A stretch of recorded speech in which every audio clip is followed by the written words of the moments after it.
Hallelujah. हम लोग बोल सकते हैं एक यहूदी कलीसिया का निर्माण ईसा मसीह ने वहां किया। अभी अध्याय 15 में जाइए। अध्याय 15 उसका वाक्य 21 से अगर हम पढ़ेंगे, वहां पर लिखा हुआ है ईसा वहां से विदा होकर तीरुस और सीदोन प्रांत के लिए प्रस्थान किया। वहां से विदा लिया और वह सीदोन और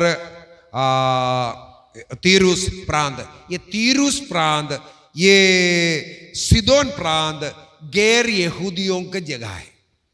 हालेलुया, हालेलुया। कुछ लोग सिखाते हैं ईसा मसीह ने कहा मैं केवल इज़राइल के खोए हुए लोगों के लिए आया है। इसका मतलब ईसा मसीह केवल यहूदियों को सुसमाचार सुनाया है, गैर यहूदियों को नहीं सुनाया है। यहाँ पर हम लोग देखते हैं ईसा मसीह सीदोन में गए।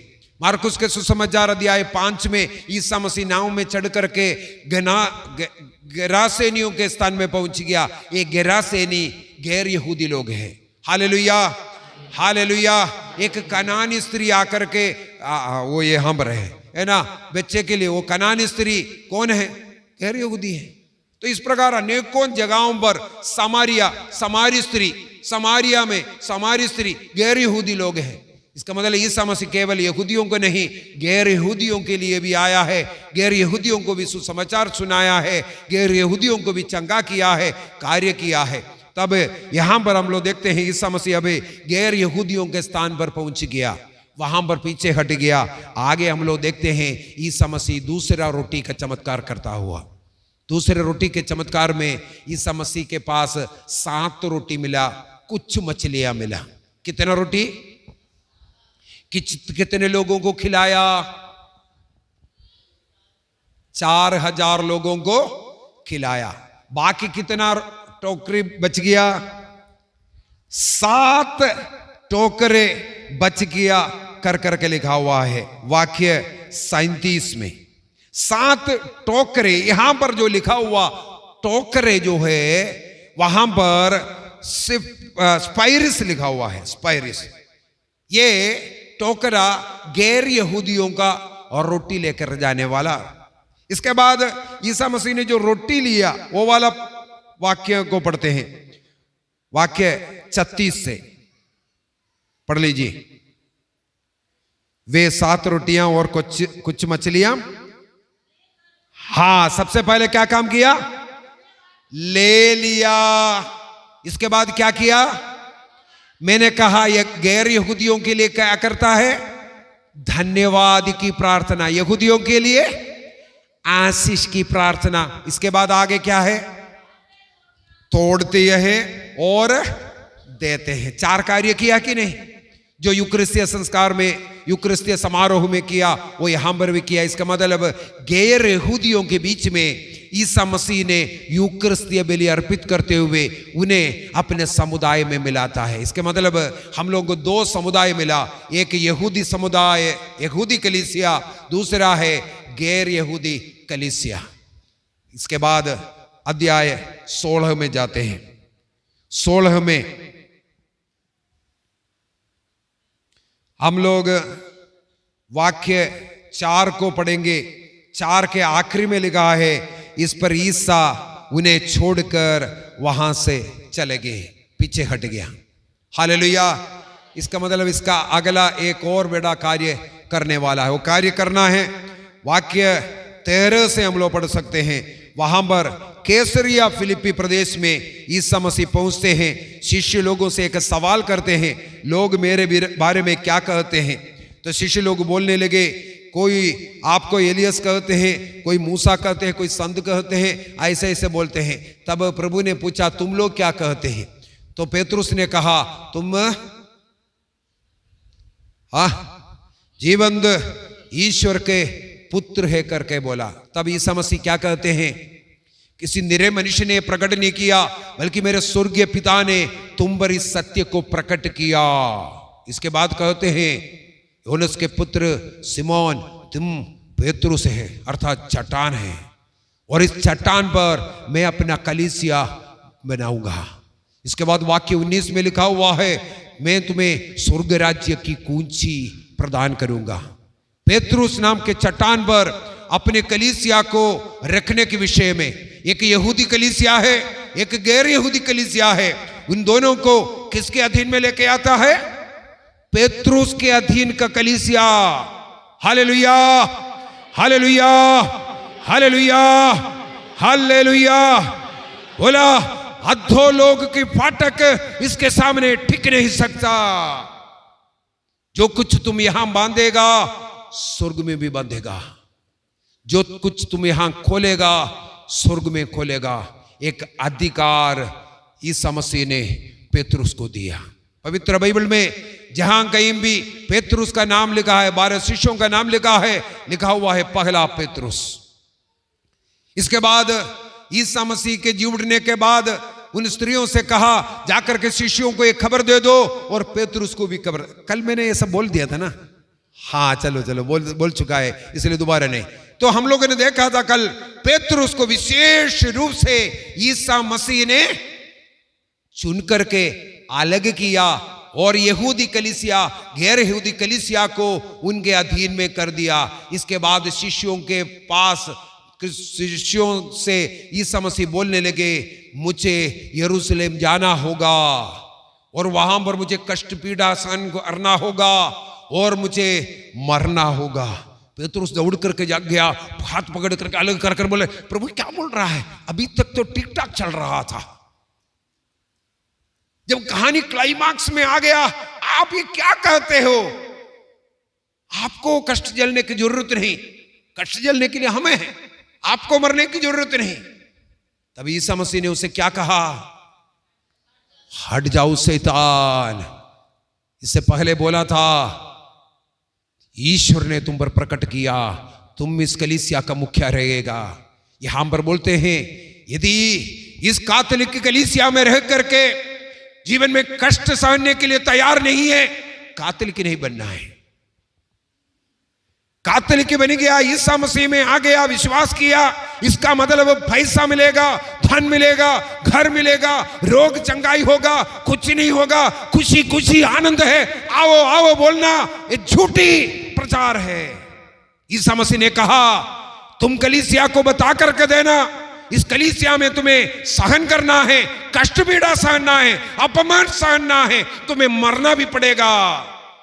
Hallelujah, hallelujah, hallelujah. जब इसके लिए तैयार होकर के आएगा तो उसमें चंगाई भी मिलता है, सब कुछ होता है। लेकिन हमें सिखाना है, हमें क्रिस्तीय बनकर रहने के लिए कष्ट उठाना पड़ता है। मसीही एक बार नहीं 3 बार इसकी घोषणा किया। कितना बार? मुझे कष्ट झेलना है, क्रिस्तियों को कष्ट झेलना है, एक क्रिस्तीयता में है। कष्ट झेलना, रोग होना, अपमान सहना, निंदा होना, फेल होना, ये सब इस जीवन में है। मसीह ने ये सिखाया। Hallelujah, hallelujah. इसके बाद ईसा मसीह शिष्यों को लेकर के जो परम शादी की स्थापना किया, जिसे हम लोग सबसे पहले पढ़ा। अभी बात यह है, यहां सब तो रोटी खिलाया था, ईसा मसीह के शरीर में कैसे बदला है? हालेलुया। उसकी गहरी अर्थ को समझने के लिए हमें योहन का सुसमाचार को सीखने की जरूरत है। योहन का सुसमाचार, उसके अध्याय 2 वाक्य 1 से आगे हम लोग पढ़ते हैं। काना नगर में एक विवाह था, वहां पर माता मरियम थी और ईसा मसीह और उनके शिष्य लोगों को भी वहां आमंत्रित किया था। शिष्य लोगों भी वहां थे। वहां पर अंगूरी घट गया, खत्म हो गया। तब मरियम ईसा मसीह के पास आकर के बोलते, इनके पास अभी अंगूरी नहीं रह गए। ईसा मसीह ने बोला, मेरा समय नहीं आया है। कौन से समय के विषय में प्रभु ने कहा? मेरे मृत्यु का समय अभी नहीं आया है। लेकिन मां मरियम को मालूम है, मां मरियम यीशु से कुछ भी बोलता है, आज तक यीशु ने किया है।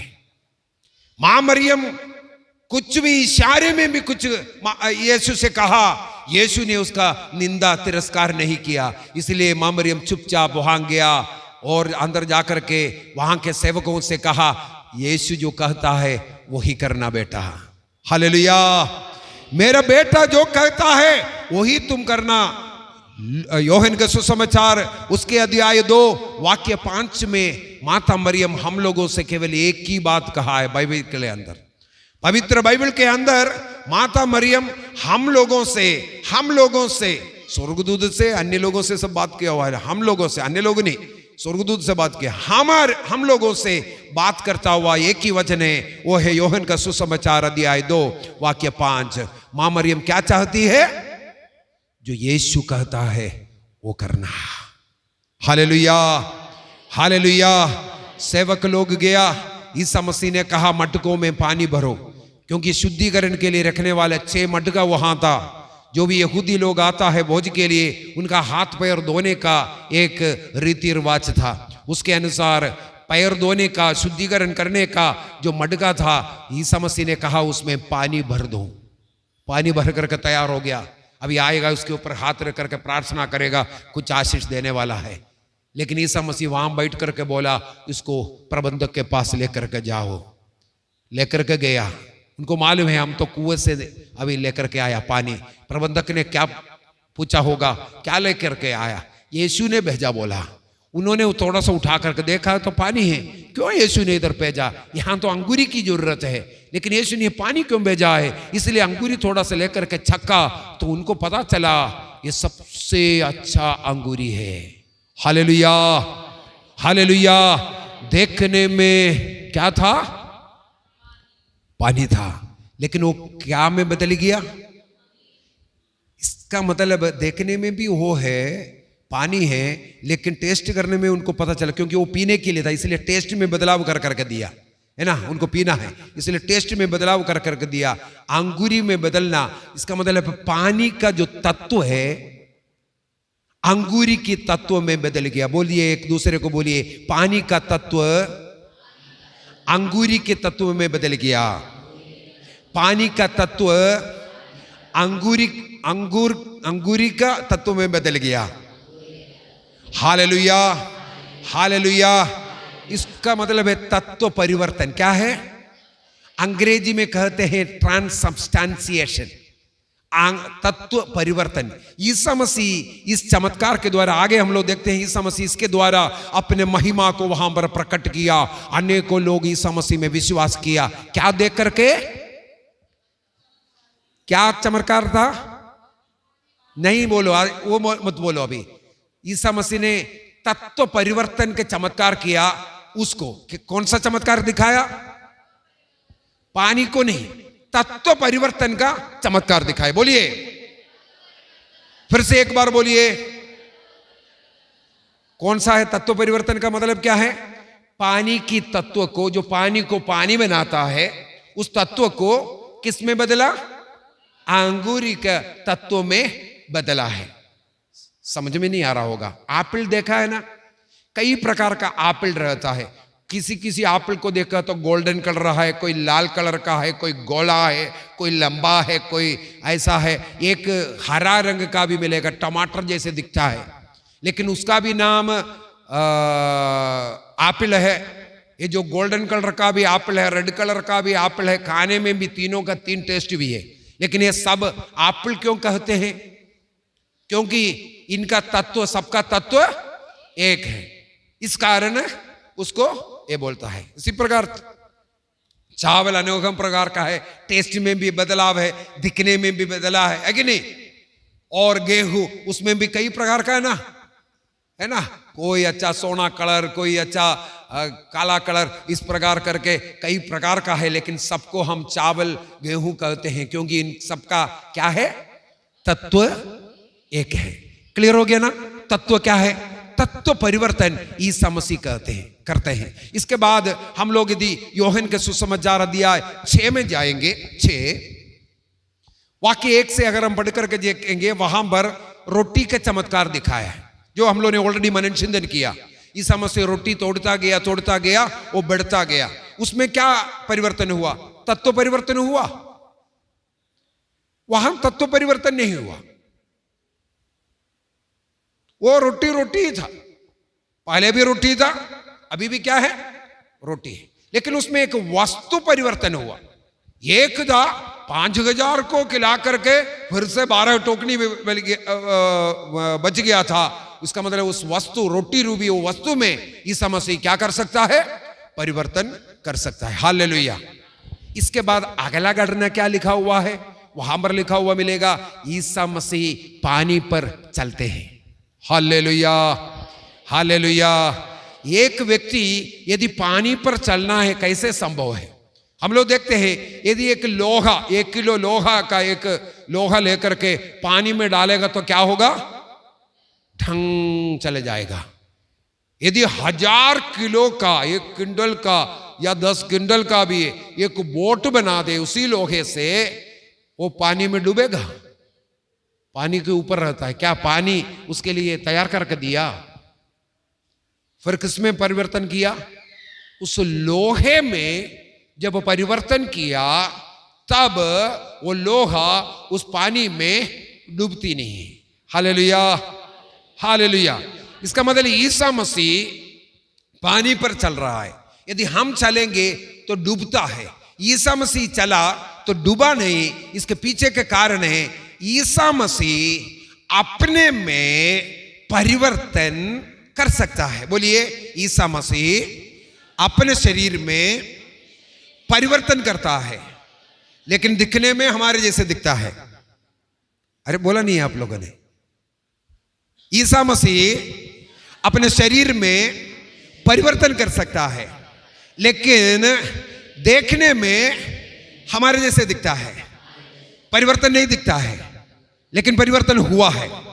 परिवर्तन हुआ, इसलिए ईसा मसीह चला है। इसका मतलब मसीह अपने शरीर का परिवर्तन कर सकता है, अर्थात व्यक्तित्व में, व्यक्ति में परिवर्तन कर सकता है। हालेलुया।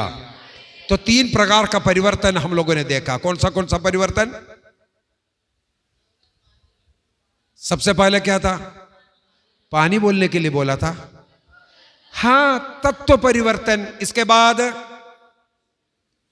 वस्तु का परिवर्तन। इसके बाद एक व्यक्ति में परिवर्तन।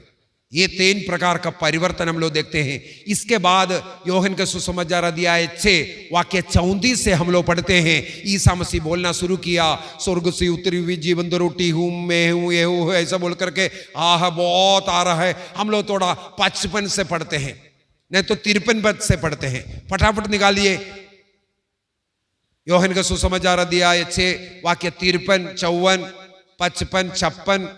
हाँ, फटाफट थोड़ा पढ़ लीजिए फटाफट। हाँ हाँ, ये कहता हूं, हाँ, तुम्हें मानव पुत्र का मांस खाना है, रोटी नहीं। क्या खाना है?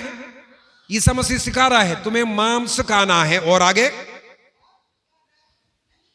सब लोग खोल करके रखो, सब लोग वहां पर मिलकर के पढ़ना, सब लोग देखो इसको, क्योंकि ये हमारे हृदय में बैठना चाहिए। यहां पर हम लोग रोटी नहीं खाएंगे, प्रसाद नहीं खाएंगे, ये सब गलत शब्द है। हम लोग मसीह को खाना है। हाँ, पढ़ लीजिए।